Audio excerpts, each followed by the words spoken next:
ಏನ್ ಮಚ್ಚ ಫೋನೇ ಇಲ್ಲ. ನಿನ್ ಫೋನ್ ತೆಗ ನೈ ಮರಿಕೆ ನಂಗೆ ಫ್ರಸ್ಟ್ರೇಷನ್ ಐತೈತ್ ನಂಗೆ. ಯಾಕೆ ಮಚ್ಚ ಏನಾಯ್ತು? ನಮ್ ಫ್ರೆಂಡ್ ಒಬ್ಬ ಗೋಳಿ ಮಗ ಬೆಳಗ್ಗೆ ಫೋನ್ ಮಾಡ್ಬಿಟ್ಟು ಮಚ್ಚ ಬೇಗ ಬಾ ಬಾಡಿಲಿ ಒಂಥರ ಆಗ್ತಿದೆ ಹಾಸ್ಪಿಟ್ಲ್ ಹೋಗ್ಬೇಕು ಅಂದ. ಸರಿ ಅಂತ ನಾನು ಹೋಗ್ಬಿಟ್ಟು ಹಾಸ್ಪಿಟ್ಲ್ ಕರ್ಕೊಂಡು ಹೋದೆ. ಅಲ್ಲಿ ನೋಡ್ರೆ ಆ ಗೋಳಿ ಮಗ ಡಾಕ್ಟರ್ ಹತ್ರ ಹೋಗ್ಬಿಟ್ಟು ಸರ್ ನಂಗೆ ದಿನಕ್ಕೆ 3 ಸತಿ ಮಾತ್ರ ಹೊಟ್ಟೆ ಇಸ್ತದೆ ಅಂತವನೆ.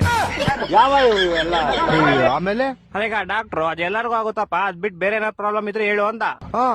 ಅದಕ್ಕೆ ಗೋಳಿ ಮಗ ಸರ್ ನಂಗೆ ಬರೀ ನೈಟ್ ಮಾತ್ರ ನಿದ್ದೆ ಬರುತ್ತೆ ಅಂತವನೆ.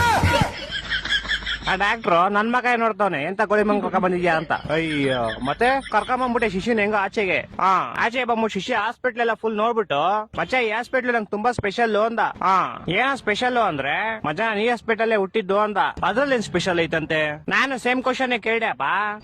ಮಚ್ಚ ನಾನ್ ಚಿಕ್ಕ ವಯಸ್ಸಲ್ಲಿ ಹುಟ್ಬಿಟ್ಟೆ ಅದೇ ಸ್ಪೆಷಲ್ ಅಂತ. ಒಂದೊಂದಲ್ಲ ಅದ್ ಬಿಡಪ್ಪ ಹೋಗ್ಲಿ. ಮಚ್ಚ ಹುಟ್ಟಿದ ತಕ್ಷಣ ನಂಗೊಂದ್ ಸೀಕ್ರೆಟ್ ಗೊತ್ತಾಯ್ತು ಅಂದ. ಏನ್ ಸೀಕ್ರೆಟ್ ಅಂದ್ರೆ ಮಚ್ಚ ಹುಟ್ಟಿದ ತಕ್ಷಣ ನೋಡ್ತೀನಿ ನೋಡಿದ್ರೆ ನಮ್ಮ ಅಮ್ಮ ಲೇಡೀಸು ನಮ್ಮ ಅಪ್ಪ ಜೆಂಟ್ಸು ಅಂತ. ಹೊಟ್ಟೆ ಎಷ್ಟು ಉರ್ಸ್ತಾವ್ರೋ ಅಪಕ್ವತ್ನ ನೋಡಿದ್ರೆ. ಮಚ್ಚ ಬಂದ ತಾಳ ಅವನೇ ಬಂದ. ಮಚ್ಚ ಏನ ಮಚ್ಚ ಗಾಡಿ ಏನೋ ಪ್ರಾಬ್ಲಮ್ ಆಗ್ಬಿಡೈತ್ ಮಚ್ಚ. ಏನಾಯ್ತಾ? ಮಚ್ಚ ಗಾಡಿ ಓಡಿಸಿದ್ರೆ ಟೈರ್ ತಿರುಗ್ತೈತೆ ಮಚ್ಚ.